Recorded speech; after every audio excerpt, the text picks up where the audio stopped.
How do I survive Crab Rave in set 12? This is a question that comes up a lot and I think it's time to answer it. Regardless of which team comp you like to play, after this video you will know what to do against the monster crab. But before we get started, videos like these are a ton of work and I wouldn't be able to do them without your support. We already beat Frozen's subscriber count, so maybe we should aim for Shoko next. That would be insane. Since this is the third edition of the series, I'll keep the basics short. If you select the Crab Rave portal, then you will encounter the monster crab starting stage 5-7. It has 20,000 HP, 200 armor and 200 MR. Once the fight starts, your entire team will take progressively more physical damage to the point where your remaining units will eventually get one-shot. This portal is infamous for taking out players, since losing to the monster crab results in 11 player damage. We are here today to prevent this from happening, so let's go over the different tools and techs that can help us. First of all, we have the burn effect from items like Sunfire, Morello or Red buff. You can also get it if you field 2 dragons on your board. The burn is supposed to deal 1% of the enemy's max health every second, but this is not accurate in this specific case. The burn against PvE mobs caps out at 100 damage per second. This hard cap also applies for radiant items that have a 2% burn. Nevertheless, an item like Sunfire can still deal around 2000 damage over the course of the fight and should therefore never be skipped. The next problem you're facing is Omnivamp. You have 2 different approaches to win against the crab. You can try to keep your carries alive with items like Bloodthirster and Gunblade, or you simply focus on damage and try to rush the crab down before your carries are taken out. Most of the time, the second approach is the better one because the crab has incredibly high defensive stats. This will often result in your units healing for a very small amount. Omnivamp works best if you have a lot of true damage. The best case example for this was Kiana, who pretty much healed herself back to full with every cast. But our set 12 counterpart with Camille does not have the same amount of power. What is important to consider is that you have to throw away all of your conventional knowledge regarding TFT. Your entire team takes damage and you're in a race against time. This means you should move your range carries towards the front line to minimize their animations. You should also try to get the most possible value out of items like Redemption or Randuins by clumping your units into one big ball. Something that is often neglected is how absolutely useless your frontliners are for this fight. None of them will deal any significant amount of damage, which means your best course of action is to replace them for more useful units. Let's go over a few examples to understand how you can change up your team to give yourself a fighting chance. Let's start with mages, who have a notoriously bad matchup against the monster crab. I assume you're running around with a fully itemized Veigar 3-star and a tanky Vex 3-star with an Ionic Spark.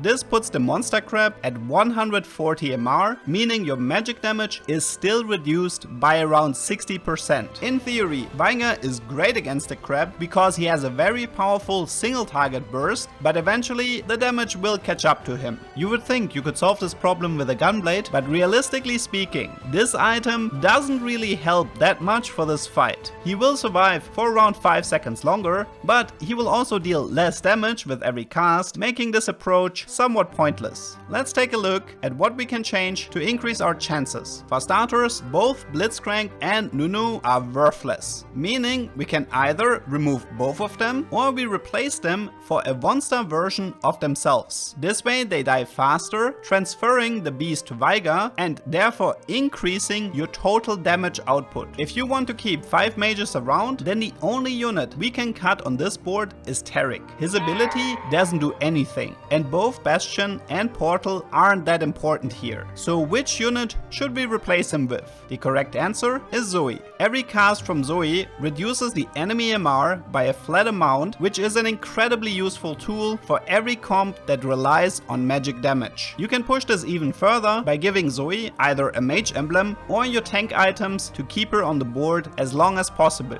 If you have the space for it, you can also run her more than once. Veigar's damage will now be much higher and the monster monster crab drops low enough so Vex can finish it off with the help of the remaining burn damage. For the next comp, let's take a look at Ahri reroll. You might assume that she would fare well thanks to her true damage and running a Zoe 3-star, but this fight can be a lot more difficult than you think. While Ahri will deal a ton of damage, the rest of the team isn't well suited to deal with the monster crab. She cannot sustain herself, meaning once she goes down, the rest of your team simply lacks the damage to finish the job. However, there is a solution to this problem. There is a unit in set 12 that is so incredibly overpowered against the monster crab that every single AP comp should keep this unit on the bench and have a magnetic remover ready. You might be surprised to hear this, but the best way to defeat Crab Rave is with the help of Karma. Karma throws 2 dots on the crab since there is only one viable target. With every cast, she refreshes the duration of the previous dots, meaning her damage will stack and becomes increasingly higher throughout the fight.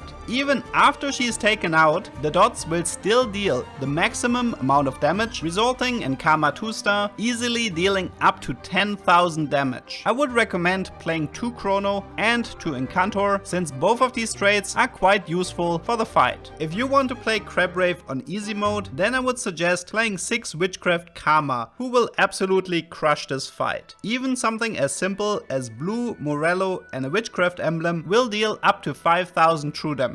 Karma is without a doubt the single best solution for every single AP comp and can make this fight almost redundant. So far we talked about Zoe and Karma, but there is one more unit worth talking about. Let's say you're playing 8 Portal and everything is going your way. Chances are, if you are face to face with the monster crab, you will lose. The Portal trait will help your team to survive longer, but a lot of units that you're running are rather weak and Ryze by himself is not strong enough to carry the fight. He will have an even harder time in the future since he gets a nerf in patch 14.17. Now what can you do in this scenario? The answer is Seraph. Remove the weakest units on your board and replace them for Arcana units. Make sure Seraph is your high Arcana, so your entire team deals bonus true damage. Arguably, this is a very good late game pivot anyway, since 8 Portal often gets outscaled. The power of true damage can never be underestimated, and you would be surprised how much of a difference it can make. While swapping to Arcana might not ensure your victory, especially if you didn't buy enough charms, at least it gives you a fighting chance against a previously impossible matchup.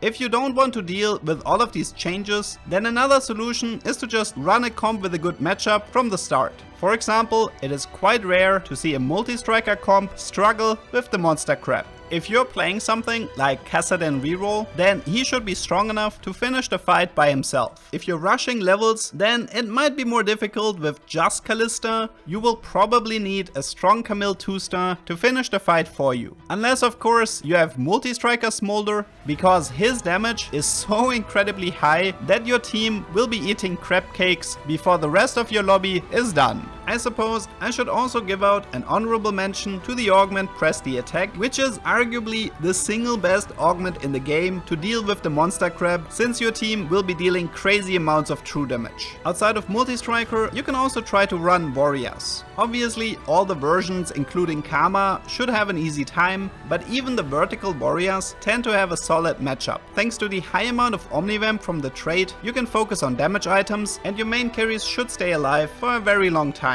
There is one trick you can use either in warriors or in any other comp, which is to play Nasus with 2 Pyro active. Nasus with tank items will likely survive until the very end, and thanks to the 12% execute effect from Pyro, he can finish the fight himself. Now I did mention beforehand that you might want to remove your frontliners for this fight, but it can often make sense to keep your main tank around, either because he is running Sunfire, has the Pyro execute, or you simply need someone to stay alive while the rest of your Karma damage is taking down. Finally, there is one more tool worth talking about: artifacts. Obviously, you can't guarantee a specific artifact, but if you find the right one on the way, it makes your life a whole lot easier. The artifacts you want to look out for are Blighting Jewel, Horizon Focus and Deathfire Grasp. Blighting Jewel on Kama or Nora will quickly reduce the MR of the monster crab to 0, making your entire team deal true damage, and the fight should be extremely easy. Horizon Focus deals 30% of the enemy's max health as magic damage, which can result in several thousand magic damage early into the fight. You don't need to run a mage setup with Nami to get the most out of this item. Even someone like Shen or Nico can proc the effect multiple times with a single cast. Their Fire Grasp is a bit weak compared to Horizon Focus, but it's still a lot of damage from the get-go, and AP comps should have an easy time finding a holder. You can also use other artifacts like Talisman of Ascension or Death's Defiance. Overall, you should have a lot of useful options that can make the difference between winning or losing. My final tip for you is to never run for Chrono, since you're just gonna end up stunning your own team while the crab continues to stomp on your units. What is your favorite comp that I haven't mentioned yet? Maybe something with a hero augment? Let me know in the comments. I hope you learned something, and see you next time.